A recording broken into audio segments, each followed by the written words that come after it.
This is the Global Broadcasting Service, serving remote outposts since 1928. Hi, everyone. Welcome aboard the Walt Disney World Express monorail. Caramba, we have something really big for you today.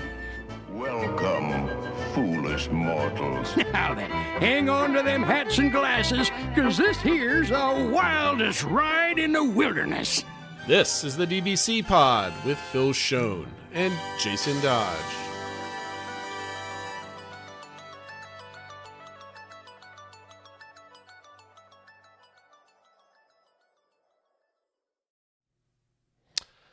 Hi, friends. Welcome to this week's pod, the show for the week of February 3rd, 2025. And we're live with a guest, our first live guest.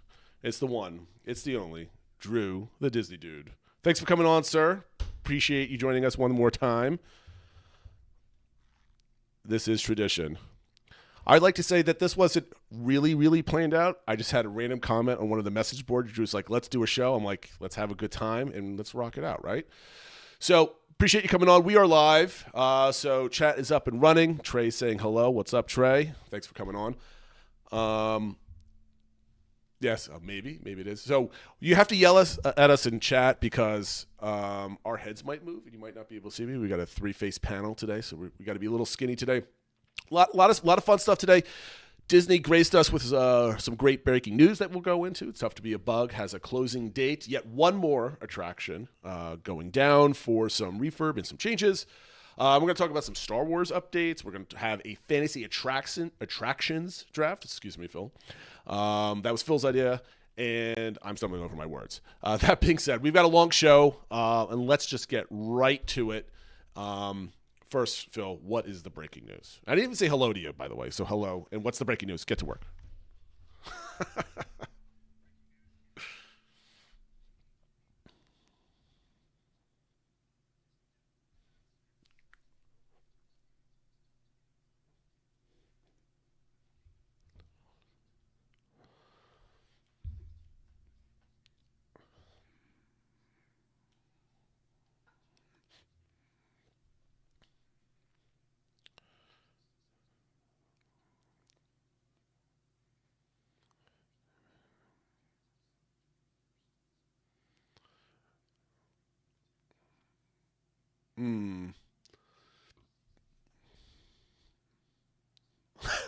Yes.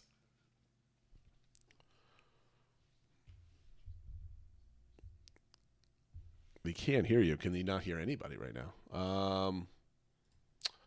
That is not good. Let's do this. How about that? All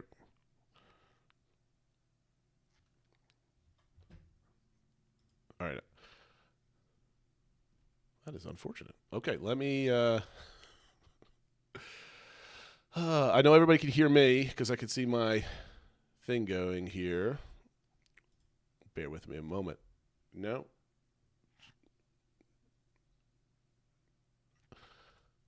Technical difficulties. Let me set my speakers here. This should be... All right, let's do it one more test here. Can we hear Phil? Can you hear me now? Hello? I think we can. And we should be able to We're relying on Glenn and Trey to tell us here. Yes. All right. So let's reset. My whole computer got reset with all my audio settings. So I think what the issue was the desktop audio was switched to a pair of speakers that do not exist. So that's my fault. I apologize. All right, Phil. Breaking news. All right. Let's redo this again. All right. Take two. I'm sure it'll be significantly better. Hey, when the video gets pushed out on the process, we can cut all this out, but this is live, so we're rolling with it. Sorry about that. So the breaking news is that Disney announced a closing date for It's Tough to Be a Bug. The last day to experience the attraction in the Tree of Life Theater over at Animal Kingdom will be March 16th. Meeting on March 17th, they will be starting on the work to change over to the new show that they previously announced, Zootopia Better Together, which will open in winter of 2025. So they didn't give it as much notice for this change as they did for Muppets and obviously for some of the other attractions, especially, dinosaurs open for a year and stuff like that. So only a couple of weeks or months. And also they said it's going to open still in winter of 2025. The first day officially of winter is December 21st. So there's only about 10 days or so till the end of the year there. But as I mentioned before, Orlando's a little flexible, maybe less explicit with their seasons. So I don't know what they mean by winter down there, if that means sort of once they start getting into the holidays in November and stuff like that. But they definitely said 2025. So it's not like winter season where it's going to go into like January, February. So it should be open, within 9 months or so of closing. I know, Drew, I saw you posted that there is going to be an Officer Clawhauser animatronic in it. I don't know if it's going to be the exact same model that's in the Shanghai attraction or something different. But obviously that's great. I think one of the best parts of It's Tough to Be a Bug was obviously the 4D effects, but that they incorporated actual animatronics, especially the Hopper animatronics. So it's great that they're going to still have that in there. I'm assuming it's going to be kind of the same theater and stuff like that, just a new show, new animatronics, but I guess we'll see. So I don't know. I'm glad we made a point to see this. Our last trip down last year when we went to Animal Kingdom, while we're doing a down and back to see Muppets, I don't think justify another down and back to just see It's Tough to Be a Bug again. But it's a fun show, but probably a little underappreciated at this point. It's obviously been around for quite a few years. And so it's good to see something new. I'm excited for the new show, and it's hopefully a good use of Zootopia. But I don't know. What do you guys think? Drew, where do you rank this attraction in Animal Kingdom and then overall in the world? And I see you smiling. So yeah, it's at the bottom of my list. I have no attachment to that show whatsoever. The only thing I like about it is, like you said, the Hopper animatronic. Like the way he pops out with like the smoke is really cool. But I feel like half the time I see it, that animatronic's down anyway. But also the Where Pollinator song at the very end was written by my all-time favorite Imagineer, Kevin Rafferty. And I just listen to that song randomly sometimes. So it's like I can listen to that regardless. So yeah, I'm really not going to miss it by any means. Yeah, I don't I don't get excited about this attraction at all. My family, we all saw it our last time down there in December of 23, and we enjoyed it. It's fun. But my favorite part about this attraction is actually the queue walking in, because it's absolutely gorgeous walking through like those true. I don't know, canyons or whatever with all the carvings and under the tree. It's gorgeous, I think. Yeah. The only thing I hope is that I don't think they can ever change the outside of that, but like the inside of the theater is really cool. So I'm down for changes, right? So this excites me because it's something new. I love new things. I know a lot of people have a warm place in their heart for like opening day attractions, like that category of things. And I respect that. But I don't personally think that just because it's an original attraction for a park that it needs to be saved for all time. And then I know there's a lot of other people that have fond memories of this. So again, respectful of all those things, but I tend to think of like looking to the future. So again, I'm not spending all the money to go down and see it one more time, one last time. I saw it slightly less than a year and a half ago. And I think that's good. Good for me at that point. Are you excited, Drew, about Zootopia coming in at all? Yes. If you throw something new in my face, I'm going to be excited for it. That's just who I am, and I'll happily embrace that. Like Sure. Whenever I'm thinking about like new animation from Walt Disney Animation Studios and like a new song performed by like the original cast and having an animatronic that I loved following over in Shanghai and then bringing that here, it's like, it's very simple. It's nothing, groundbreaking, but I know that that's going to give me a reason to go into this theater that I normally never walk into. So yeah, absolutely. So I think there's only one issue with this attraction that you might have, Drew. You're not gonna be able to take pictures of it from the outside. You're just gonna it's gonna be like closed on the outside and that's it. I don't think you're allowed to climb over some of the roots of the tree. Mr. Bruce Vaughan, sir, can I have an inside scoop, please? Exactly. Well, at least you get to picture. I assume there'll be like a new marquee and stuff like that outside, which will be interesting to see if they make it a little bit more noticeable. Like, here's where you go, because I know a lot of people sometimes you pass by the theater if you're not looking for it or whatever. The character queue. Yeah, exactly. So it'll be interesting to see if they make it a little bit more noticeable, like, because this is one of the new things they have opening this year to draw people to it. I don't know if it was on the Disney Dish or another podcast, but they mentioned that like part of why they think it's not as popular as it is or doesn't have as much throughput, I guess, is that no one knows it's there. Like the marquee kind of like blends in with everything else around it. People are like, oh, there's an attraction. Which was always the original intent of Animal Kingdom was, Joe Rohde had it that he wanted people to explore. Initially, he didn't want any signs around and stuff, supposedly. So it's not surprising that some things get missed. But I think in this day and age where people have like their maps and their phones and they have destinations to go to, you need to make it a little bit more obvious. I mean, I think you need signs in a theme park telling you where things are. All right, so I think we can. There's really not much to say about this, so let's move on to some other quick hits that you were kind of been collecting. I want to say something about the show. Oh, go ahead. So I think that there's a pretty solid chance that Shakira is going to come back as Gazelle for either the original song that's going to be in Zootopia 2, or to perform the finale of the song that they teased today with Jennifer Goodwin in that little video they dropped. Because I heard some like rumblings about her coming back a while back, and then they confirmed that she's coming back for Zootopia 2. And I'm wondering if there's like a joint like deal there where, hey, if you're going to come back for this, then you're going to come back for this too. So I'm kind of surprised that they haven't said anything about that. I mean, might have not happened in the final plan, but we'll see. I just think that if she's coming back for Zootopia 2 and you're going to kind of market this show around the movie, why not then say, oh yeah, she's in this as well? I mean, it makes sense. I mean, Guardians of the Galaxy did that where they were shooting for the movie. They were also shooting for the attraction. So it would make sense that if they're paying you for this movie, you might as well pay them for an extra song, right? So I guess that's probably. We probably should have thought about that, Phil. That kind of just only makes sense, right, with the new movie coming out. So yeah, whenever they said at D23 in Brazil that she was coming back for the movie, I'm like, all right, I think that this was legit. I do remember that they said she's coming back, and the Dancing Tigers with her are coming back for Zootopia 2. And she's front and center in this poster we have for the show too. Like she's the big like centerpiece. So. Yeah. We'll see. Now, the only thing I hope about this show, because a couple people commented this online, part of the Instagram video that was put out today, it was all like zoo this, zoo that, like all the play on the words. I'm like, can we low key like not just have this a giant meme of a show? I don't expect it will be, but it was kind of a little cringe today listening to that. I'm like, you're trying a little bit too hard. So hopefully it's not so in your face. Agreed. All right. Just real quick hit. I don't think there's as much to discuss about this, but Disney did put out a couple updates, or there have been a few updates made to the DAS, the DAS program at Walt Disney World. Obviously, it went through a big overhaul last year, and it impacted a lot of people, many of who previously qualified no longer did. The first thing that was noticed was that initially the saying for the DAS said DAS is intended to accommodate only those guests who have due to developmental disability, blah, blah, blah. They removed the word only, so it's intended to accommodate those guests who. So hopefully that gives people a little bit more leeway, or at least that's what people are speculating.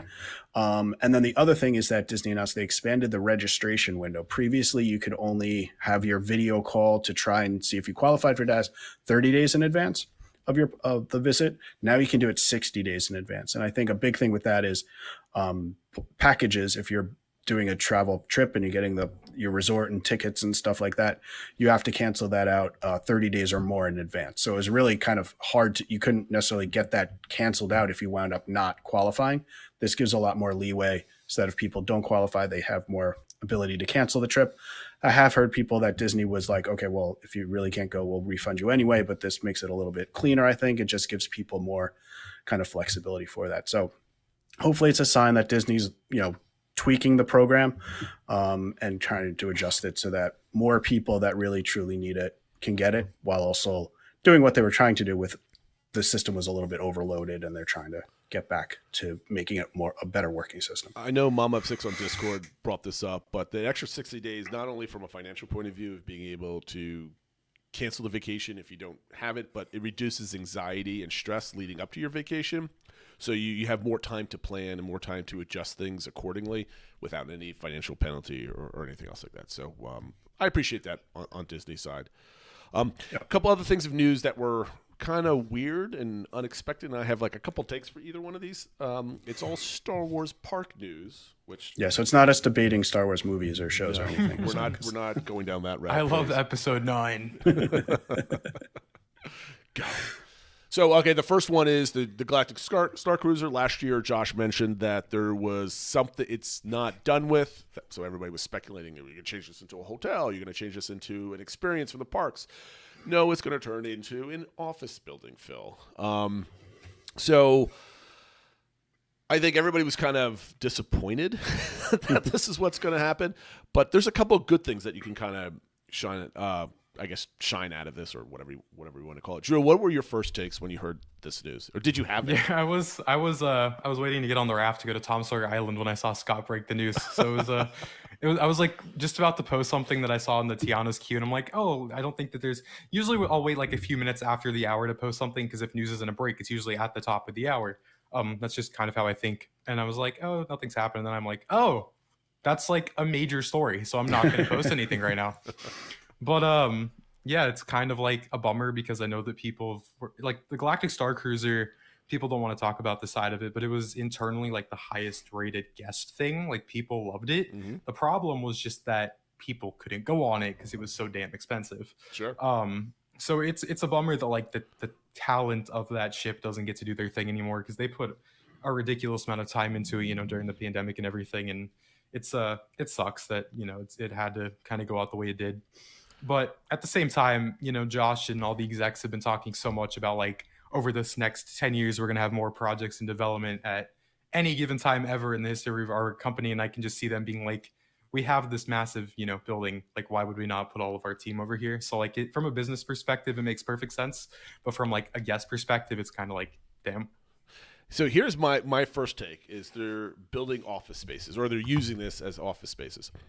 Where in the park is there currently a lot of office spaces where they might want to build something? Right? So in order to expand an animation courtyard, and I think, I don't know if I'm talking about this now or I'm going to talk about this later. So we'll talk about this now.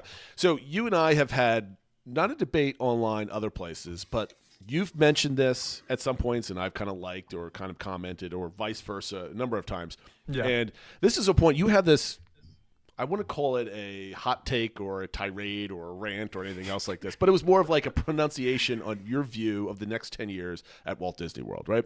Everything that we have from Tropical Americas all the way out to Villains is the first half of the investment. We have 10 years of investment coming to Walt Disney World. We only know the first 5. Right? We don't get any blue sky anymore, right? So we're not going to see what's beyond Villains or anything else like that. That includes stuff that's going into Animation Courtyard. There's a reason why Monsters is not back there is because it's not a big enough property to put in there. And I have been saying since D23 that we're either going to get Frozen, Zootopia, or an Incredibles land all in Animation Courtyard. So those all movies are coming out within, I think the next 3 years, not 2 years, but I think 3 years. It's all soon.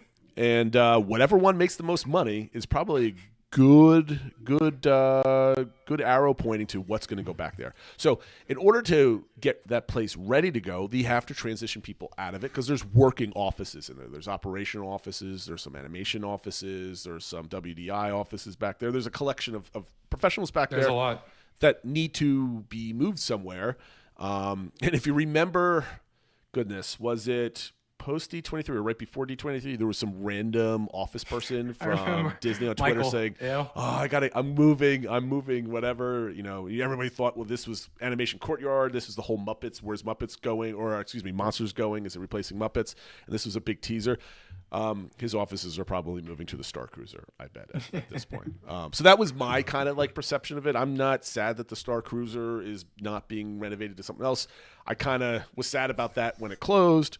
And I didn't think they were ever really going to open anything back there because it's not conducive to a hotel. Phil, did you have any additional takes on this other than it's? Yeah, I thought about that as well. I know they're just short on office space in general. I understand some people were just working they had temporary trailers and stuff like that. So I don't know if this is fully going to solve that, but at least it's some additional office space. And I know the Lake Nona project was canceled, which was supposed to be where all Imagineering was going. I guess I just. And I don't know, I'm not a tax expert, so I don't know all about the depreciation and what that means they can use it for and can't use it for and stuff like that. It just still always boggles my mind that they didn't even try one other alternative option. It was just they did this 2-night thing that was very expensive and then they just shut it down versus trying a day cruise version or a 1-night cruise or something like that. Maybe far in the future they will, who knows. I did see the people that reported this, it was from the Wrap, and they also said they had heard a source that there was people testing out a dinner theater style experience, that they were even having cast members play the role of guests and stuff like that. But now they're hearing somebody say this is actually for something that's going to be in the park, not in the Star Cruiser. So maybe this will be the table service experience that they add to Galaxy's Edge at some point. I don't know. Sometime in the back half of 10 years. Yeah, something like that. I don't know. But at least they're using it for something versus just sitting empty. But I just still feel like there's a lot more potential they could have done with it. And part of it's just that yeah, I was one of those people that was intrigued by it, but couldn't justify the cost. But if they had done an alternative thing that was a little cheaper, I would have loved to do it, but wasn't meant to be. So at least they're using it for something. And I fully agree with you, what you guys are saying, that they're going to be doing a whole lot of projects. They need to have some concentration for the Imagineers to be in some space they can work together and collaborate. Yeah, agreed. And like another thing too that no one's talking about, but it was like kind of like a massive thing a little while back, is Disney's chief financial officer, Hugh Johnson, said that the back half of this decade is going to be the heaviest. So like what we're seeing right now with monsters, villains, cars, even in California, everything international, this isn't even what they're considering like their heaviest investment, which I find insane, because what we're getting right now is like, wow, like this is a lot of stuff. I'm curious to see what the crazy. Yeah, no, I'm with you. I'm just curious what the split's going to be in the back half, because there's a lot of cruise ships that are aging out. So you might see a heavy cruise investment. The Magic and Wonder are probably going to get retired when these 4 new ships come online. Is I think what seems like the general consensus right now. This was almost a good segue to the next point, but we got another Star Wars thing before we get to that, Bill. So what was the other Star Wars news that popped out? Yeah, it's just Disney announced, which was interesting that they made a big thing out of it, but I think it is such a massive effort went into this, is that the canon effect in Rise of the Resistance at Disneyland has been restored. So if anybody listening has been on Rise of the Resistance, one of the very cool effects and one of the best uses of a trackless vehicle was in this one room where there were a number of cannons, and they would go in and out and the cars would move back and forth to avoid getting hit. A number of years ago, I think around 2020 or so, it basically stopped working. And now you kind of still do the back and forth in the cars, but the cannons aren't moving back and forward and stuff. It's still a cool room, but it's not the full effect. My understanding is that it was, and Drew, you might have some more insights into this, but it wasn't just like when those were on and they malfunctioned. It was that it kind of like shut down the whole ride or a big chunk of the ride because of the power drainage. I don't know exactly what the thing was, but it was sort of like, we can't just have it kind of working. It either needed to work or we just had to turn it off. So they just turned it off. And apparently a lot of people behind the scenes were really working hard to get it up and running and figure out whatever code changes were needed or whatever it was. And they finally got that, and there's video out there of it working. Obviously, a lot of people that are saying this is great. When's it coming to Walt Disney World Hollywood Studios? We do have a bit of an insider on our Discord channel mentioned that her understanding from knowing somebody who works on the ride is that they are working on it in Hollywood Studios. I did ask, would this be fixed by my February 19th trip? And she replied, and she said likely not by then. So she said likely not. So potentially. So it makes it seem like it's not too right. Exactly. So it's not too far off, but it's still probably going to be a little bit, but it does sound like they are working on it. And I think it's just great. We've talked about this with other things where they just seem to be also using this time to kind of fix up things that maybe have been neglected for a little bit. But it's just great to see things getting back into the proper working order. I think I might have seen some mode of the cannons going, because we were down there in 2021. Labor Day, or the week after Labor Day. We were getting there late 2022. I don't think I saw full A mode, but I think there was like a reduced A mode on there that I've seen. But my memory is hazy with that. Drew, have you ever seen the full effect? Yeah, I think I got to Hollywood Studios at like 4 a.m. when Rise first opened, and got like a boarding group when I had no clue what a boarding group was. And I don't like remember it greatly because it's been, it's crazy that it's already been 5 years. But yeah, it's a really cool effect because like you said, it's actually like making the trackless system fully utilized. You're not just going through a box like some people say with trackless rides. Like this is actually like you're stopping here. And this cannon is a massive set piece, and it's actually like coming right in front of you, and you can feel the heat of it, and it's an incredible effect. So I can understand why Disney was kind of like, yeah, we put a lot of time into this, and here you go, like appreciate this.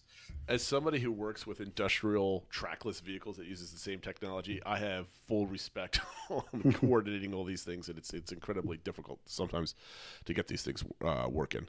All right, we're going to go right into our construction update. Probably your favorite topic to talk about, Drew, right? He's ready to go. Speaking my language here, Jason. Yes. All right, so this is what I was kind of prefacing before. So there was this is from Blog Mickey. There was an announcement that they're adding about $3 billion more into this. I don't know if it was fiscal year or calendar year 2025. They're usually talking fiscal year, which is up in September. It's an adjusted CapEx. So my question for you, Drew, is what do you think the target for this cash is? I always thought it was. Here's my two things I initially thought of, and then I'll let you run with it. I always thought that they mentioned $60 billion over the 10 years. They kind of made up a number like $17 billion for Walt Disney World, roughly, and then everybody's like, well, over 10 years, the inflationary person. So this really only means it's only this much versus this much, and I'm like, it's just a projection over 10 years. That number is going to change. Yeah. Here we go. We have a $3 billion adjustment on it. So what do you think this is for? Is this a park adjustment or is this like a cruise line adjustment, you think? Correct me if I'm wrong. The number is now $8 billion, right? For the 2025 fiscal? Is that the number that he posted? I think it's like, I can't remember what the blog Mickey article but said. It's like $3 billion more. Yeah. I think it's kind of just like we're finally seeing them do what they've been saying they're going to do. Yep. Like at least according to the blog Mickey, it says just turbocharged, because they seem to be labeling all these articles with turbocharged. He has fun with his headlines. I like. Disney announces $3 billion increase in capital expenditures to $8 billion total in 2025. Okay. Yeah. So what do you think? That's the thing, the thing with like capex too is obviously you guys know this, but for those watching is, like I said, it's just a projection. It's not going to be like down to the final penny where they're like, oh yeah, this is exactly how much we're spending on the Encanto ride this year, and then over in Magic Kingdom, filling in the Rivers of America is like this many millions. So it's just a projection, and sometimes it falls under, and sometimes it'll go over. Obviously, they don't want it to go over. But yeah, I mean, we're seeing so many things that are kind of like starting construction this year that I think that this is more parks heavy. Whereas like cruise line, those are going to be debuting in like 2027 to 2031. So yeah, you have the Disney Destiny, which is opening this year, sailing this year. So there's definitely cruise line stuff in your maintenance costs. But if you look at like the outlier that we know about as fans, it's all this heavy investment with Monsters Inc., Cars, Villains, Tropical Americas, and over in Disneyland, there's so much going on. Let me make one point, just so folks out there, if they don't know what a CapEx, capital expenditure, is what it stands for. There's a difference between CapEx and OpEx, operational expenditure. So CapEx is investment in new equipment or rebuilding something with a big project. Maintenance or fixing up or repairing, like simple things like that will generally fall under OpEx, like just maintenance costs. So this is not like they're putting in new chairs somewhere or something else like that, or repairing the sides of Main Street when they put up those scrims. This is putting dollars into something that is either massive infrastructure or big infrastructure, or attraction builds. So.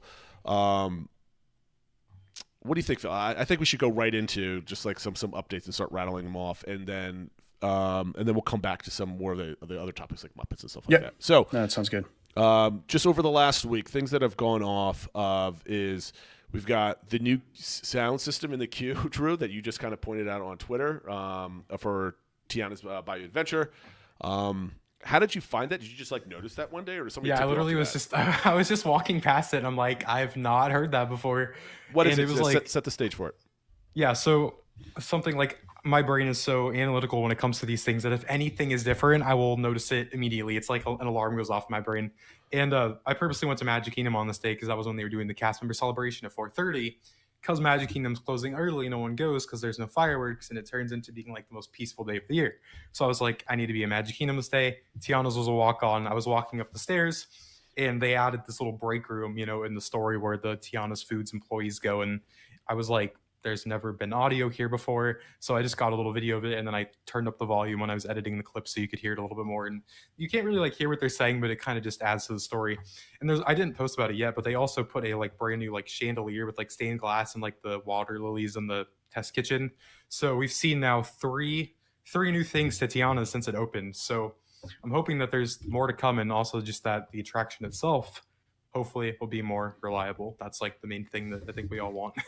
So again, not a major investment, but a continued investment in recording and props and all this other stuff. Big Thunder saw some new track being installed already. I did. Mm-hmm. That is massive. And I think it was, I believe it was Blog Mickey that caught the video of it being put in this week. Yeah. We do have the breaking news. And YouTube. I was going to say breaking news that Big Thunder is still going to be a roller coaster. Yes, breaking news. Boom, mind blown. Drew, what's your take on new track going in already versus like the money they're spending, the speed and what they're doing this, and what it might mean for a timeline? Yeah, so it's very good to see. Like, I didn't know when the new track was going to go in by any means, but I was specifically told last summer that this has been on the table since like 2020, and I think that that kind of lines up with some other rumors that were out there a while back. Is for Walt Disney World's 50th, you know, they wanted to add the new effects around the park, and then pandemic happened, and then these plans kind of fell off the table. But like everyone says, you know, a good idea never dies at Walt Disney Imagineering. But I think in this case, it actually kind of benefited us because it allowed them to get this plans together to when they were like, we're ready, just like give us the budget for it. And when Vacoma's ready to, like Vacoma is ready with the track, like, let's go. And like, there's stuff that, you know, in some of the good photos, like Blog Mickey and WW Magic, like the really detailed photos, you can kind of see when they took out this old track that it kind of like ripped up the rock work around there. So I think they want to get this new track in as soon as possible so they can literally start like rebuilding some of the rock work and getting it ready to go, because it's very intricate. You know, Big Thunder Mountain, it's not like Slinky Dog Dash where it's just track. Like it's all, there's a lot of theming here. So between that and then like actually testing the effects, and there's even been some rumors of we're getting new trains. So like I think we're going to see a lot of testing here for months. But I think I was thinking originally like summer of 2026, but now I think it's going to be spring of 2026. That just I was going to say, because like Yeah. originally this was going to be like a 1.5 year thing. It's going to be Yeah. all for a year, so all of 2025 and then late into 2026. But Phil, what did I say about Tiana's? Everybody's saying, oh, this is going to go into the winter of 2023 and all this other type of stuff, or 24, I should say. It's like, nope. I'm seeing the pace that this is being built. This is going to be ahead of schedule, and I said Memorial Day, and I was off by like 3 or 4 weeks at that point. I'm going to say this here. I won't say how soon it's going to be, but I would be very surprised if this is still closed next summer. Going into that year. And I also, sorry, not to cut you off, but I don't want to forget this thought. I also think that there is some urgency to get this done quicker because of Tiana's and the virtual queue. I can imagine that with the, temperature being a little bit lower out here right now, that they were kind of like originally expecting, hey, we take Big Thunder offline in January, we can switch Tiana's to standby at this time, but that didn't happen because Tiana's is still suffering. And we saw that happen with Remy's Ratatouille Adventure, a few years ago when they had it for the 50th, and then January hit, the marathon ended, they switched it to standby. So this even more so because it's a water ride, and I think that they're kind of like, hey, we've got the Hall of Presidents down, we've got Astro Orbiter down, we have Tiana still facing issues. Rivers of America and Tom Sawyer Island could be down soon once this permit gets approved. So there's lots of juggling, I feel like, right now with park ops, and I think that the sooner Big Thunder Mountain is open, the better, obviously. Because then the next one, I'm going to skip a couple Animal Kingdom things first and go right over to Hollywood Zoo. So, Jason, Phil, did you want to say something? Well, the only thing, just the timing, I think it's interesting. The only other thing I was going to say was usually Splash Mountain always went down kind of in January, February, March timeframe for regular maintenance, like water rides need that. I know they're kind of reducing some of the operating hours for Tiana's probably to do some of that, but yeah, if Big Thunder wasn't going to be open until like next summer or fall, that's going to be a long time that they're not going to be able to take Tiana's down to do kind of some of that regular maintenance. So the earlier they can get Big Thunder up, then they can probably then take Tiana's down to do just some of those water ride maintenance that needs to be done too. And one of the things that Len Tessa always likes pointing out is merch and food in all the parks. So currently right now, when you basically the only pull to that side of the park is Haunted Mansion, Pecos Bills, Horseshoe, Liberty Tree, and some of the merch that's in there is going to be suffering because no one walks back there. And if Tiana's is still in a virtual queue, that means people aren't walking over there until their virtual queue is called, right? So they're not mingling or checking it out, that sort of thing. So I think they need another pull in that direction. So they're speeding up that process. So that's where the CapEx, I think, acceleration is to get this in. And obviously the track is already purchased, right? They don't need to buy the track anymore. But they need to pay for all the construction workers, overtime, working at night, that stuff to accelerate that build. And then conversely, we have an update on Monsters Land permits for immediate work. What was it? Imminent work, or is it immediate work? I forget what it is. Basically, stuff's about to happen, right? So no one knows if that's like demo or that's like roping off this parking lot where some of the buildings are going to go, that sort of thing. They've painted the steel structure that used to house like the Streets of America backdrops and stuff like that. I don't know why they're keeping that, but anyway, stuff's about to happen. So I think they're putting capital in there, and they're going to, I think, turbocharge, as everybody loves to hear, Monsters. Because I have a feeling that they weren't expecting. They were going to slow play the Monsters build over the next year and a half. But I think something switched where like, no, we're going to get this up and running as soon as possible. So I think something might have changed, like their calendar accelerated on Monsters. And I'd be really curious, Drew, what were you predicting? So typically, marketing at Disney World, like they like to have one new ride a year, and then they sandbag another ride for another either season or another year entirely. Do you think they're going to do that with Tropical, with Monsters, and with the opening of Big Thunder, or do you think they're just going to try to like load up with a big giant powder keg and try to get everybody back in 2027? I go back and forth on this stuff so much because I was originally thinking, next year, like the main thing we really have is that new Mandalorian and Grogu mission in studios, right? So I was like, that's not like a new ride. You can't sell a new mission. I mean, it is a new ride in a sense, but it's not a new ride for families traveling in. So I was thinking like maybe they take down Rock and Roller Coaster first because that's a quicker reimagining, and then reopen Rockin' in 2026. So there's like less of a Muppet list studios, and they can be like, oh, well, we're closing Muppet Vision, but there's really not a long time where the Muppets are going to be gone from the park. So don't fear, like we're working on this stuff. We're going to get it done quickly. And then also you can head over to Galaxy's Edge, and we have all these characters now, maybe they do that and tie that into the movie or bring back Star Wars weekends or something. But then that didn't happen. We still don't know when Rock and Roller Coaster is closing, and Muppets is now going down first, which I think, like you said, Jason, kind of surprising people. So it seems like whenever I think some things might happen, maybe with this maybe with the Cars area and Villains permit not being approved yet, maybe that shifted things around to where they're kind of juggling, right? It's going to be very interesting to see. You got to think. You won't see any action on Rivers of America or Tom Sawyer's Island until some of the other infrastructure for the waterways and water management systems is done. Yeah. And if you recall, I think it was in the fall last year, we got permits, plans submitted for permitting for outside of the park to the west, right? So you've got all the new waterways and places that they have to dig, like gravel and cement, to divert water. And then you've got these gravel laydown yards that have to be built. And none of those trees have been cleared yet. Nothing. Yeah. So I think as we're all like wondering when walls are going up and where they're going to drain the rivers, they're completely safe. It's up to the point where you start seeing trees getting bulldozed, and you'll be able to see these from the monorail because they're right where the new highway is being built also. So there's a lot of stuff going over there. When that starts happening, Rivers America days are numbered, right? Yeah. But they can't do anything until they start bringing equipment in there and to do all this type of stuff. So I think that'll be your first hint. So I think some timelines got switched around. So in case they're like, well, in case Rivers of America is delayed because of other nonsense, at least we have this coming up that we could fire off of with Tropical Americas. Now, since we did bring up Muppets, we're kind of jumping around here. What was your opinion on Muppets? That it's closing as early, because I had predicted it was going to be open all of this year, and Phil and I have tomatoes on our face here because we're like, January next year, it's safe. Nope, it's we kind of thought they were going to build the gravity building for the new structure out in the parking lot and wouldn't have to close Muppets Vision so soon. So I was a little surprised when.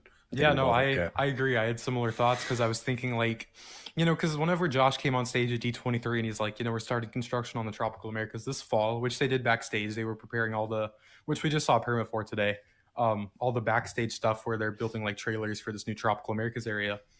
But then I was like, maybe they pull a similar thing from Muppet Vision where, like you just said, Phil, they get the coaster ready and they kind of save Muppet Vision as long as possible to maybe get the Rock and Roller Coaster open. But that's not what we've seen. And I'm wondering if that's because one of my friends made this point that I didn't even think about. The exit of Muppet Vision is right next to where the entrance of the coaster is going to be. And I think that maybe they wanted to keep Muppet Vision open, but because you have to kind of prepare for this new walkway to your gravity box, then they were kind of like, we can't do that. So let's just try to get this thing open as soon as possible at this point. And generally, Drew, a demolition zone is not safe for pedestrian traffic. So I would hope so. Muppet Vision is still open, but you have to wear this hard hat. It's like at the end of the show when the screen explodes, you just have like Mike slowly waving like, hey guys. So, I mean, there's a lot of nonsense people out there on forums, Twitter, wherever you might go, talking about like they're closing Muppets early to save money. It's Disney being cheap. And I'm like, guys, no. If Disney could, keep additional capacity in that park, they would. They purposefully would not, or they would not purposely tank lightning lane sales or inventory in that park, just to save a couple pennies for the handful of cast members that are required to run that part of that attraction. So they're doing this for a purpose, because as soon as everything gets aligned, you're going to see a lot of construction dust towards the end of the summer. So I can't wait till I go, because my family, we got a nice long vacation at the end of July, so we're going to go in there. I can't wait to kind of walk around back there, and I won't be walking back there, but you'll be reaching your phone above peeking the wall. over those fences, right? Yeah, exactly, and checking that out. So I think what did you think about Muppets like closing early? Did that impact you at all, or you're just like kind of excited to get things going? Yeah, no, it really doesn't bother me, and I know that people be like, "You're not sad about Muppet Vision," and me personally, no. I've always been a much bigger fan of just the Muppets characters and like their humor in general than like the attachment to the show itself. But I think that like the one thing that I've seen a couple of people mention, but with these new shows at Hollywood Studios, that is going to add capacity. And I think that this Muppet Vision area closing on June 7th is kind of the indicator of them. Yeah, it's kind of saying like, guys, we have this Little Mermaid show and we have this villain show. I think that those literally have to be open by June 8th at this point. So I think that my big takeaway was, oh, cool. Hopefully Memorial Day weekend, we're going to have Epic Universe and 2 new shows at studios. Like, let's go. This is great. Yeah, I'm not to downplay the Muppets, Phil, because I know they hold a special place in your heart. Yeah. I've never seen as many Muppet fans in my life until they announced that this is going to be closing at some point originally. Yeah. Okay, so those Hollywood Studios, lots of permits going on for Monsters, imminent work going to be done. Hotels, updates. We saw the Star Cruiser. We talked about that already. Sebastian's Bistro has almost a 2.5 month refurb at Caribbean Beach Resort, Phil. I was there last time. It was my first time going to that restaurant. Do any of you guys have any takes on this restaurant? I mean, like, to me, a 2.5 month refurb on a restaurant is kind of long, right? Like, it's not like, hey, we got to install a couple new ovens. It's like, that's time. So did you? I don't know if you guys noticed this. Yeah, I did notice that. I don't know if it's hard to speculate exactly what. I know it's not the most popular restaurant because it's a little out of your way if you're not staying there and that sort of thing. And I know they just got a new chef. I just saw like a video review of it, and it didn't seem like the food's as good as with the prior chef and stuff. So I don't know if they're kind of setting the stage for like a larger change, whether it's still going to be Sebastian's or something completely different. But hopefully, I always like the food there. We had a number of good meals there. Same. But I don't know. I agree with you that this isn't just like, oh, we got to put in some new banquettes and stuff like that. It seems like more of an overhaul of that. But at the same time, it's not like a year where they're going to totally like demolish the building or anything like that. So it's probably just going to be like an update, refresh, but kind of like more substantial with like maybe a change to the menu. Maybe it won't be prefix anymore, maybe or something like that. I don't know. I guess we'll have to see.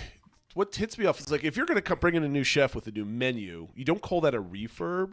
You call that a reopening or a new grand opening, and you would shut it down for a couple months so you can do the testing and the practice of bringing in the staff or training the staff on the new food. But refurb is usually not the term used for that. I could be completely wrong here, but when I hear refurb, I hear construction. And the building's nice. So that caught me by surprise. I haven't heard any rumors about that. So that's actually a really prime spot too, because it's right off the Skyliner hub. And I'm wondering if, when I was there in December, it was kind of crowded at a certain point. So, I mean, they're getting people there, but I'm wondering if they want to expand it to have more guests and see if they can attract more people coming off the Skyliner. I don't know. What do I know? The other thing I want to talk about is Animal Kingdom. We talked about Tough to Be a Bug. Tropical Americas, Drew. They installed a time-lapse camera, so that'd be kind of cool to see down the road when they're done. Half a Triceratops spin was demoed, but then it kind of stopped after a while. So what is your take on progress over there? Other than we heard that there's permits, they're going to build some construction trailers. I'm not too interested in that. But what do you take on the state of the demo and the pace of the demo? Yeah, so I love the time-lapse camera because one of my favorite videos that Disney has ever released is that time-lapse of New Fantasyland from Cinderella Castle, and that's like not even full quality. So now we've got like full resolution videos. Yep. So major one there, and gonna be fun to see that. Maybe one day if I just wave to the camera for like 5 hours straight, I'll get to see myself on the little video. Now you have a project for yourself this year. To where it like picks me up. But yeah, it's like I think that Jack kind of talked about this in his video, but they're being very careful with Triceratops spin, which I wasn't expecting. I thought we were going to see like full on demo, this thing just being mangled during park hours. And we're not seeing that. So they're either using it for parts, because Magic Carpets of Aladdin right down the street of Magic Kingdom is, the exact same thing, just with a different theme. Or they're selling it to another company in park, or it's going to appear in some form in another park. But I think that this slower pace we're seeing with like they were working like really quick, like removing the signs from Dinosaur Treasures, and now it's kind of just chilling. But this also could kind of be the preparation for getting those trailers, backstage ready. And I think that once we start to see those trees go down around where Primeval World used to be, that's going to be our big indicator of like, yeah, we're getting ready here. Because like that whole wall has to be taken down, and this whole area is kind of going to be cleared out. We haven't seen that yet. So it's going a little bit slower than I thought, but at the same time, this is a brand new ride. So like 2 weeks in the big picture really isn't long when we're looking at like 2.5 years here. Us Disney nerds are like terrible at like feeling the passage of time. Like we go 6 days without like a panel taking down a Triceratops. Like we have them all numbered. Like there's 6 left. How come we haven't taken down any more? And it's been like 5 days where everybody else is like, chill, like they're working on it, right? So I know we get hyper about it, and it feels like a weekend is ages for some of this progress. But I think I'm glad that they're finally, the walls are up, they're ready to go, they're starting on it. That means the project is going. Have you given a prediction anywhere online yet on your guess on when Tropical Americas is opening in 2027? I don't think I have. Do you want to give one, or we're gonna leave? Yeah, no, I'm always. I love one thing about me is I think I'm gonna avoid like major rumors going forward. Like sometimes like people will know something, but they'll present it as speculation. Even though like that is the actual reality. Going forward, I'm not gonna do that. But like this, I have absolutely no clue when it's opening. I think that like summer 2027 though, it kind of like has to be summer of 2027. If not, like you said earlier, with the fiscal year, kind of ending in September, and maybe this is like the fall of 2027, where that would be fiscal year 2028. So they can, even like you kind of said earlier too, with like phased openings, they could always do a phased opening. I would not love that, but if they did a phased opening for the carousel and Encanto and kind of keep that sliver and then do Indiana a little bit later, I wouldn't be shocked with that. So there's a few possibilities here, but I think in a perfect world, we see the entire land open in summer of 2027. I think that's a good guess. And it's a perfect segue because I don't think Tropical Americas is going to have a staggered opening like Star Wars Galaxy's Edge. I think we want to like open that up and have a whole celebration for Animal Kingdom and getting people there. But Jack did mention on his DSNY newscast that there might be a staggered opening for the new Monsters show.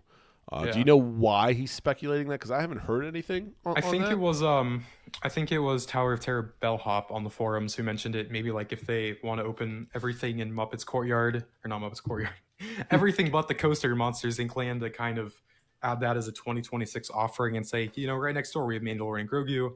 Right over here we've got Monsters Inc. I mean, yeah, it would be, valid in that sense if they want to add it as a new offering. But personally, I think that if we're looking at new things like Disney Starlight and these shows at studios now, like that's worthy of a vacation. Like when you add multiple parks into the mix, I would not love opening a land without your one major attraction. And this is already a smaller land to begin with. Yeah. So I don't love phased openings in a sense.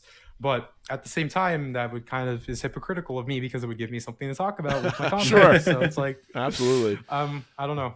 I mean, to me, I'm like, the main showcase for the Monsters Inc. stuff that they've had at D23, they're going to talk about in blog posts from here until whenever it opens, is the roller coaster.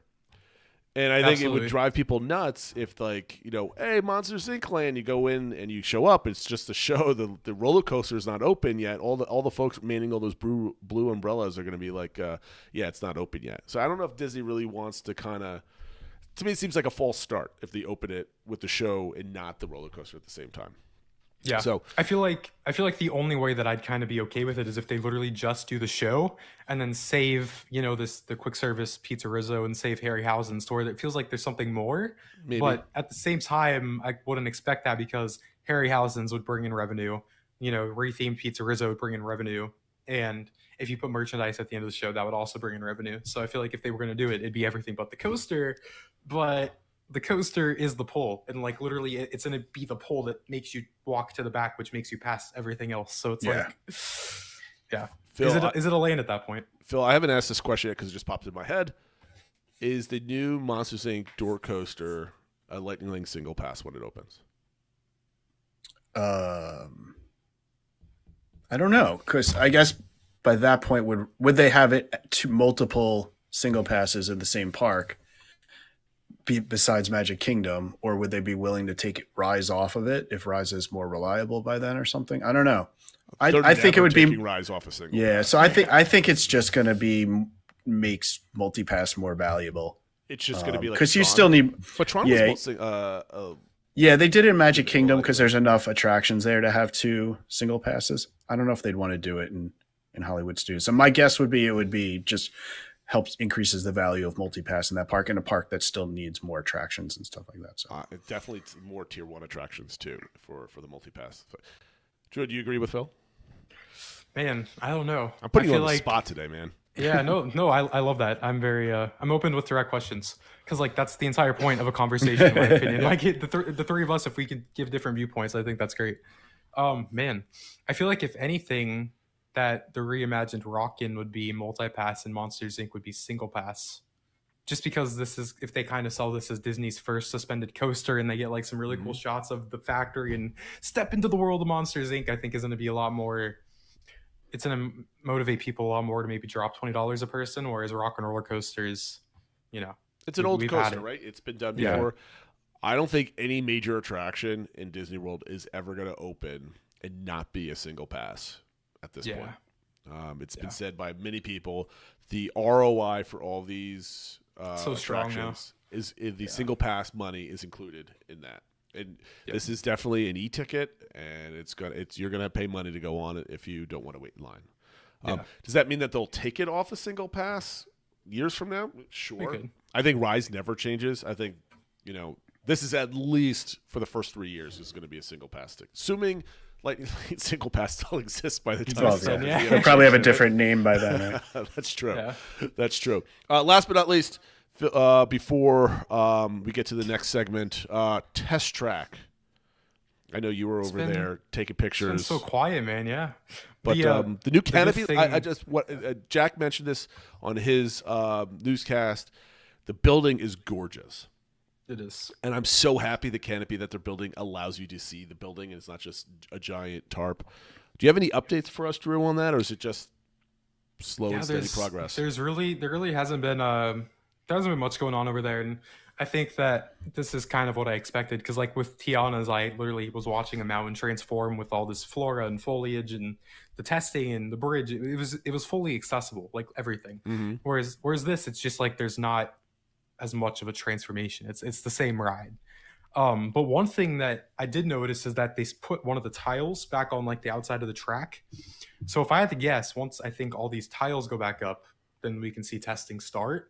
And if they've started that process now, then we might just be a few weeks out from seeing the first vehicles lap. But that's the big thing, is whenever vehicles are lapping, that signals that the interior work is far enough along to allow that. So that's going to be our big update. So whenever that happens, I'll post it. But for now, I think it's just more of like, what do they mean by late summer? Is late summer August, or is late summer September? Well, here's my question. Am I going to be able to see it in the end of July? Maybe in a preview. If I had to take a guess right now, and this is just a guess, I think we're looking at like first week of August official opening. Like I just think that would be a good time to open it. I don't know. Like it's funny because my birthday is on August 8th, and that's a Friday, and Disney loves Friday opening, so that'd be a fun birthday. That'd be a fun birthday present. Hey, come on, guys! Wrap it up with a bow. Are there any other construction updates that I might have missed that you want to cover, Drew? I don't think so. I mean, we covered the Big Thunder Mountain track. Tropical Americas, we're kind of waiting for the major work. Monsters Inc., we're going to see construction walls go up there next month around that, stage 1 company store. I think that's kind of everything, and we're just kind of wait. If anything else happens, then we can talk about it in the future. I think I'm going to harass you at least once a month for the next 2 years to come on the show, and we'll just do a construction show. I mean, we have a segment for construction anyway. I've got a spreadsheet. I'm just tracking everything on there, but I think we can do like a big thing. All right, Phil, you came up with this game. Why don't you set us up for the attraction or fantasy attraction draft? What are we doing today? So I always think drafts are fun. One of my other podcasts I listen to, the Spitballers, they always do drafts of like completely random out there things. So I thought it'd be fun to do one. Keeping it simple, we just have to each pick one attraction from each of the 4 main theme parks at Walt Disney World. And once that attraction is chosen, it's off the table. So just like if you're doing a fantasy football draft or something like that, once a player is drafted, they're gone. So you have to have a little bit of strategy in there because obviously some of the parks have more attractions than others. So even if your number one ride is at, one park, maybe you strategize and go for another park where there's less options or something like that. It's all part of the game and all part of the strategy. And we will do in a snake order. I just wrote our names in alphabetical order, and it worked out that it was Drew, Jason, and then me. So Drew gets the first overall pick, and then I'll get the last pick of the first round, but then first pick of the second round, and so on and so forth. So 4 picks for each of us. Shouldn't take too long. But hopefully everyone understands the rules and you can kind of decide however you want to put this together. Do you want to do like I'm doing all thrill rides, or I'm trying to do the best balance, or whatever you think will come up with the best 4 ride kind of combination at the end of the draft. So turn it over to Drew. You have the first pick. Are you keeping notes, Phil? Oh, Yeah, I'll put it right into the spreadsheet. all right, So. I'm gonna hit the buzzer like on Family Feud. Pick is in. I've got Mickey and Minnie's Runaway Railway, number 1. Okay, so that is your Hollywood Studios. Interesting. So I didn't think a couple of these things would open. So I don't know how I could do this. I'm going to add commentary because I love the sound of my own voice, and this is my thought process going into this. So, I mean, do you go with like the main attractions that everybody loves? Do you go to just to win like fan favorites out there in social media? Do I go with like my personal lineup, which would make everybody angry and baffled by my picks? So I think my first pick, and I'm going to just go at Hollywood Studios so I can get this in. I have to go with Rise. I mean, I have to, right? Because this is like the quarterback run in a fantasy draft. Like once the first one goes, you got to get one in while you still can. And unfortunately, there's only 3 of us because there's other great attractions at Hollywood Studios too. So we'll see where Phil goes. He's got 2 picks in a row here. Yeah, I got 2 picks, and the one thing that I don't need to worry about, I can wait till like my last pick now for Hollywood Studios because you guys can't pick anything else from there. So I have the third pick, which is my first pick, and I am going to go with Guardians of the Galaxy Cosmic Rewind at Epcot. So that was kind of, I was hoping that one would still be there because I think that's kind of a big one for Epcot for me. Now I got to decide which direction I want to go after that. And I think I am going to go with... I know what he's picking. I'm going to go with the Safari at Animal Kingdom. I was gonna say that. You just took mine. No, I'm glad he took that because I have to go Flight of Passage at Animal Kingdom because there's no other attractions there that I think is a top one. So I'm just going down like the Lightning Link single pass menu at this point. Damn. So Drew, you're up for 2. Mm-hmm. Can I go to any other park besides Studios? Any order, yeah. You've got your Hollywood Studios pick. You could do... Yeah, any of the other 3. And you get 2 picks now. I'll go Seven Dwarfs Mine Train. Okay. I'm kind of just picking my favorites. Well, I mean, that's fine. But maybe your favorites are everybody's favorites, and everybody's going to vote you the best selection, best team. Epcot. I get to go around right now? Epcot or Animal Kingdom? You need... Epcot or Animal Kingdom are the 2 you have left. So pick one of those. And then think about what might be left at the end. Can I can't pick Test Track because it's closed, right? We'll allow it. I think we could allow it. Yeah, we can let Test Track go. I would say you can't pick like the Encanto ride or something like that. But I think Test Track, since we know it's a new version, but it's largely the same ride. I can't pick Mirabelle's Casita Celebration for come on. Adventure. It's got to have adventure. Adventure, yes. Yeah, I'll go Test Track. Okay. And you got one more. Nope, no, we did Seven Dwarfs. Yeah, you guys got it. So I'm up. I need to pick either Magic Kingdom or Epcot, and I have to go with my personal favorite. I mean, there's really 2 in Magic Kingdom I think that goes here, but I don't know if I want to tug on nostalgia or do I want to tug on popularity here. But I'm just going to go personal favorite and go Pirates of the Caribbean for the Magic Kingdom. I was considering Jungle Cruise here as more of a fan favorite, but I have to go with my heart and go with Pirates. Okay. Phil, so you I have 2 up. left. Yeah. So I'm debating between 2 at Magic Kingdom, and I can talk about them because you guys already picked yours. It's either Jungle Cruise or Haunted Mansion. Yeah. I think I'm going to go Haunted Mansion. I'm really I'm on disappointed board with in you, that. Phil, with that. Yeah. Like I was pretty sure People Mover was going in this slot. And then I have Hollywood Studios left, so I could go. I mean, either- it's all major attractions in that park, so I don't think there's a poor choice here. I'm debating between Tower of Terror and Slinky Dog, which I know are very different. So no rides. alien swirling saucers in this slot. Yeah, that was tempting. I'm gonna go Slinky Dog. Slinky Dog. Yep, I think that was the cleanest pick there. So we're going back to me to finish it up, right? You and then Drew gets the last pick. So Epcot's interesting here. So you've got Test Track, you've got Cosmic Rewind. The other two major attractions here are Frozen and Remy's, and then there's the backside pick there would be Soarin' on there also. So like Or Living with the Land, my friend. Yeah. Well, that would be your People Mover. Like you should have Yeah. picked that, but like again, that's not going to have popularity because then you would have to say Living with the Land holiday overlay. Shimmering Honestly, Gardens. to do it, but I don't Greenhouses. think we can do like the holiday overlay. As You get the whole ride throughout the whole year. So. But I'm not going to pick Living with the Land. Okay. I have to go iconic here and go with Spaceship Earth. Oh, there you go. Because Right, Cosmic Rewind would have been my first pick. I'll end it with Expedition Everest, Animal Kingdom. All right. I mean, that's clean. That's good. So you've got basically all really fast. Well, actually, no, you have Mickey Minnie's Runaway, where you got a dark ride in there. I was going to say My non-high requirement pick. yes. See, go ahead. I have no roller coasters on my selections. I just realized no thrill rides, unless you really want to call Flight of Passage a thrill ride, which maybe that's a half a thrill ride, I guess. So just to recap, Drew has Seven Dwarfs Mine Train, Test Track, Mickey Minnie's Runaway Railway, and Expedition Everest. Jason has Pirates of the Caribbean, Spaceship Earth, Rise of the Resistance, and Flight of Passage. And I have the Haunted Mansion, Cosmic Rewind, Slinky Dog, and the Kilimanjaro Safari. So we will put this up and kind of get some votes and see kind of where people side. But I think with any of them, those are four you got a good pack of rides for everybody. But. So I want to judge based off of, and I'm just staring at this right now. Which ones are these the most? Who has the most rope droppable selections, right? So Drew, like people rope drop Seven Dwarfs, they rope drop Test Track. They don't really rope drop Mickey and Minnie's Runaway Railway, and Expedition Everest is almost never rope drop because that's my rope drop choice is there because then you can go on like 4 times in a row without actually waiting in line. That's my go-to at rope drop. Mine is Pirates. Nobody rope drops that. Nobody rope drops Spaceship Earth.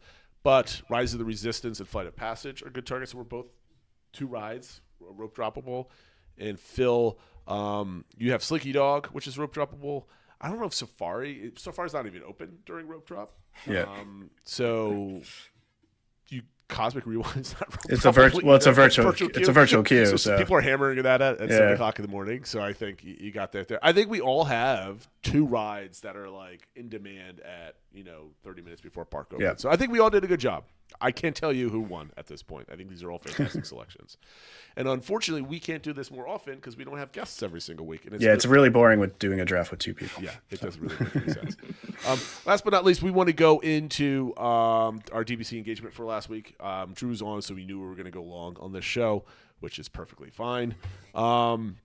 And by the way, I think if there's anybody left to chat, maybe we could hang out after the show, after we hit stop record type of thing. So that being said, our engagement last week is what is your must-have food item suggestion for people who are going to the parks for the first time? Now, Drew, I told you that this was going to be a question. I have no idea in the back of your head if you were preparing for this very, very serious question. Would you like to give us one food item for each park that you would tell somebody who's never been to Walt Disney World that's going? Yeah, Magic Kingdom, I do the cheeseburger egg rolls. That's one of my personal favorites. Okay. Yeah. Epcot, man, there's so many things at Epcot. It's like, where do we even start in Epcot? I did a video with Serena when we were working for Living by Disney, and Epcot has a lot of fun treats. But for some reason, I think that giant pretzel in the Germany pavilion is like the first thing that came to mind. Okay. Because you can pair with the grapefruit beer, so that's not bad. What am I missing? Hollywood Studios? Oh, the buffalo grilled cheese at Hollywood Studios, ABC commissary. That's like my go-to item at Disney. I love that one. We struggled with Hollywood Studios, didn't we, Phil? Yeah, I think Epcot and Hollywood Studios we had some more more challenges. I think Yeah. didn't I say at Hollywood Studios we always go for a snack because I get my kids that Minute Maid lemonade ice thing that they can carve at for a while. I went for the Ronto wrap was my go-to. But on the side, because it's low key, you get your Jack Daniel's slushy right next to where they sell those outside of Hollywood and Vine. So that's kind of our treat for the day on that point. But what is your Animal Kingdom treat? I'm blanking on Animal Kingdom. So Phil and I both agreed with this. It's like the must do is Satuli Canteen. Okay. Yeah, the cheeseburger pods or just anything from Just there? in general, Anything. going to Yeah. I think it's the best quick service on property. Yeah, I agree with that. Okay. Yeah, Satuli and ABC Commissary are my top two on property. So, Phil, would you like to go through what the community thought of this question? Yep. So Mama Six answered, and she had a good take on it. I was thinking more about experiences versus individual food items. So she was saying getting anything at the confectionery in Magic Kingdom and just spending some time in there and watching them make the fudge and dip the apples and stuff like that.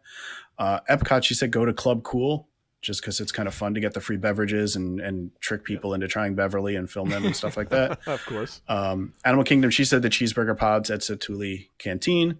And then in Hollywood Studios mentioned the funnel cakes at Epic Eats, which I guess I don't know if I've ever been there, but it's like it's usually closed. Yeah. Yeah, so I guess it's got like different types of funnel cakes and you can watch them make it and stuff like that. She mentioned that I guess they don't have a lot of, they're from Canada, so they don't have, I guess, funnel cake as much as we do in the US. It's probably why they're healthier. They've got beaver tails though. I don't know Yeah, if you that's guys have ever true. heard That's of true. beaver- Yeah. That's true. Everyone's got their pluses and minuses. Herdomaniac said Magic Kingdom, the spicy butter toffee peanuts at Tiana's the shop there, which are prepackaged but apparently excellent. Is that Critter Country? It's the Critter gift shop. I forgot the name of it, but Epcot said the beer and cheese soup at Le Cellier, which you can often get at if there's the festival going. I know they sometimes have that out there, so you don't have to go actually pay for a whole meal at Le Cellier. Animal Kingdom agreed with Satuli, though, saying get the spicy tofu bowl, which is my go-to. And then Hollywood Studios, it was the grapefruit cake at the Hollywood Brown Derby, which you can also get at the lounge outside if you don't want to go into a full meal there. Ryan W. said the Cheshire cattails at Magic Kingdom, which are definitely good ones. That was a good choice, I think. He said pretzel in Germany, but the pretzel bread pudding that they have at Summerfest there. That one is good, and it's actually decently affordable. Like, it's not like $10; it's like $5. So yeah. Hollywood Studios, he voted for the Jack Jack's Nom Nom cookies, which is just that big, giant, thick cookie that I think can be shared, but probably won't be once you start eating it. And then at Animal Kingdom, another thing at Satuli, though, he picked out the lemon blueberry cheesecake dessert there. So there was a lot of love for Satuli, just different items there. A couple more. We had TL Madden said LeFou's Brew at Gastos Tavern, which is definitely kind of a more unique item you can't get everywhere. Hollywood Studios, he agreed with the Ronto wrap as kind of the fun and feeling like you're in Galaxy's Edge. He said it would have been the milk if milk was better, the blue milk stands and stuff like that. Epcot, he voted for a crepe at the stand in France, and for Animal Kingdom was anything at Satuli. So there's definitely while we have a lot of differing views on our Discord, Satuli is like the one common thread. I think we all are. Yeah. And lastly, Wheezy said Magic Kingdom was Dole Whip, because everyone's kind of heard about it and want to get it at Disney World. Epcot was just get something from a festival booth because there's almost always a festival going on, or else the maple popcorn that they have in Canada. He didn't know anything about, he couldn't think of any snacks at Animal Kingdom. So he said corn on the cob, which I'm not even sure where the corn on the cob. That's actually not a bad one. Yeah, it's right outside of Kilimanjaro. It's like they actually grill it right there.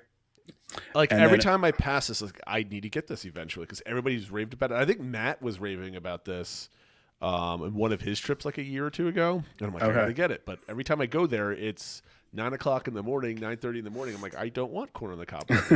I have a coffee in my hand. So eventually, this summer. And his last one was at Hollywood Studios, was getting the Ronto wrap, or else the carrot cake, or the carrot cake whoopie pie. And I think that ends the input from that. Just we have our idea for next week's engagement, which actually came from Drew, which is what are franchises. We said maybe list your top 3 or however many you have for the parks in Walt Disney World that haven't already been represented in the park. So what are the ones that you want to see representation beyond just like a meet and greet or something small? I'd even say I don't even know if like the Tangled bathrooms count, like, No. something like a real like land or at least a major attraction franchise that you would want to see in the parks at Walt Disney World that aren't currently there.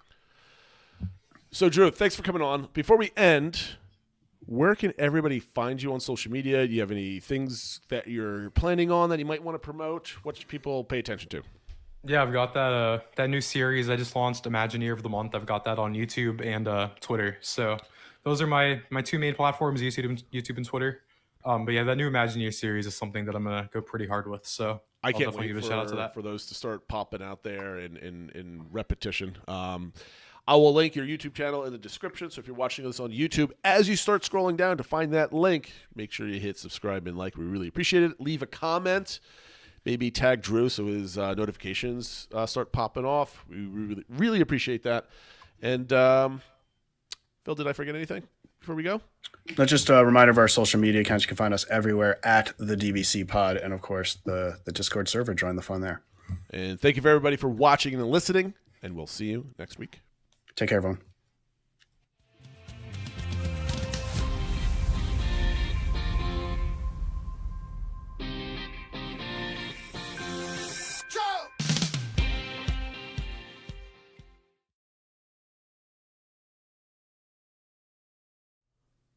All right, we are still live. And I don't know if anybody's in chat. Drew, I don't. Matt's in there. The after show. I promise we do like a couple minutes of after show. If anybody can bear with the sound of my voice for longer than 1 hour and 10 minutes that the show was. I can't actually see when I'm in this view. It's just Matt. Everybody left and ran away. They hate us. I'm just looking at participations in chat. No, they don't have an account. They're just watching on that. All right, friend. I'll let you go. It's kind of late. It's 10:15. Thanks for hopping on. I think maybe in a month, hop on again if you don't mind.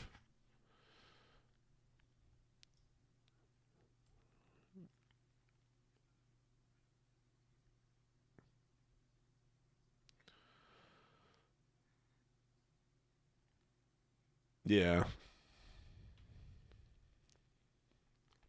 I don't get super excited about those. Like, I don't like listening to music on the internet that I know I need to hear like live when it envelops me. And I tend to like, I don't want to listen like the Tiana's music. I'm like, I was half tempted not to listen to any of that because I wanted to be on the ride and like hear that original song. But I couldn't stay away. I listened to it. So it was so much better on the ride though.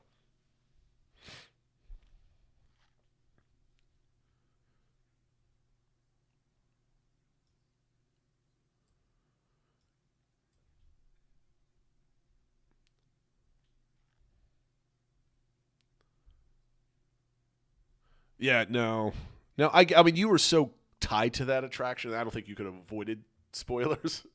Yeah, right. Like that was a special place. Like to me, like music, I just need to be like, I need to be surrounded by it, like in the park, because I think when you just kind of watch the orchestra and you kind of get the vibes, you're like, this is awesome. I like it. But when you're like in the Magic Kingdom on Main Street or wherever it is, right, you get that pre-music. The lights are on. It's been a long day. Like the special feelings you get, like that, the music just should, I hope, like just reinforces that, right? So,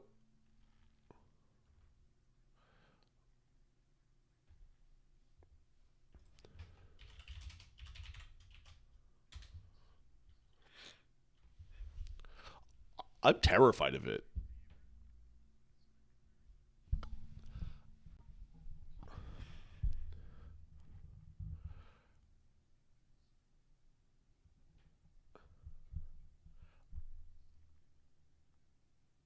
I am terrified of how the park is going to operate with fireworks in a nighttime parade. I am like, my wife and I went down back in November, just an adult trip, and we sprang for the dessert party, right? We did the post party, so we got to sit on the green. It was great, not really crowded, but like, you know, my wife doesn't like crowds, and it's terrifying how are they going to get a parade through there, especially like on the summer months where it doesn't even get dark until like midnight, and they're going to do. Let's see. Typically, what they do the fireworks at 9:00 during the summer, I believe, right? So it starts getting dark around 7:38, and this is going to debut during the summer. Is it like I have to guess that the parade route's going to be so much different than it is like the Festival of the Fantasy Parade? I mean, where else can they do this? At what times? It's like it's fully. They're going to want it fully dark. So do they do this parade at like 10?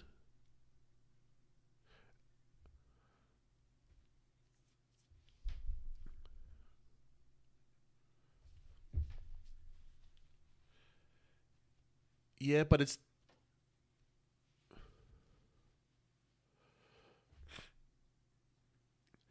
But like, if it debuts twice, which they could very well do that, it doesn't get dark until like 7:38. So they're going to do a parade and then immediately go into Happily Ever After and then wait an hour and actually do the parade one more time?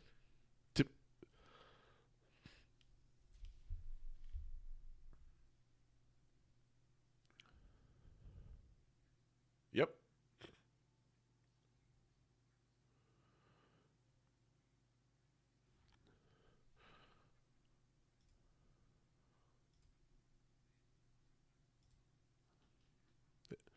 It's coming. It's coming. I know that. I mean, I think I don't think we'll get times for that until I don't think we'll get an announcement of when it's going to debut until after spring break.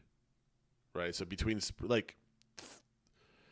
I'm thinking like it's going to be 3-ish months at minimum before it launches that we'll get the announcement of the date, right? Give people time to plan if that's what they want to do, that sort of thing. And then, do you think when the announcement of the date, do you think we'll get showtimes, or they're going to hold off on that until Ops gets their hands on it, like closer to release?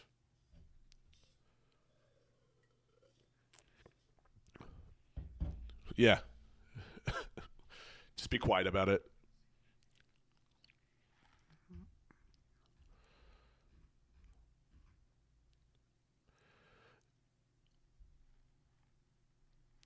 I'm curious if they could do something like I can't wait for 6 years from now, 5 years from now, whatever it is, when Villains is open, to see the operational. Like I'm an ops guy. Like I love I do system design for a living, and like I truly believe that Villains Lane is going to be built as an alternative viewing point for the fireworks because that is their key to decongest Main Street.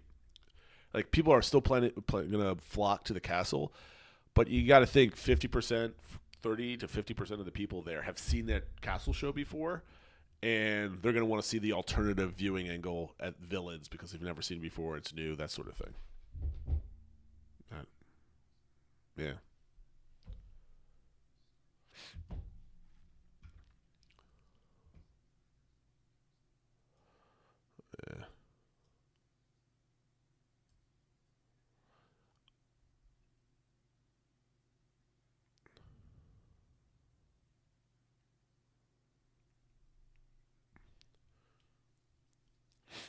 Maybe in like the back end of it, like where you're not like where you can walk now, but in the back, so you just get like a farther away from it. I think it might be cool. Depending if they elevate it, you could elevate it back there where you can kind of get some interesting views. All right, I'm gonna let you go. We're holding you here. We appreciate it, my friend.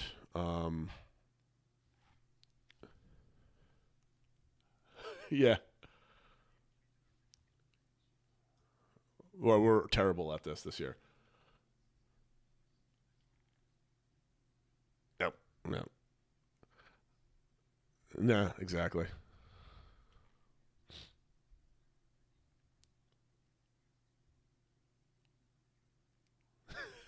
Is he watching?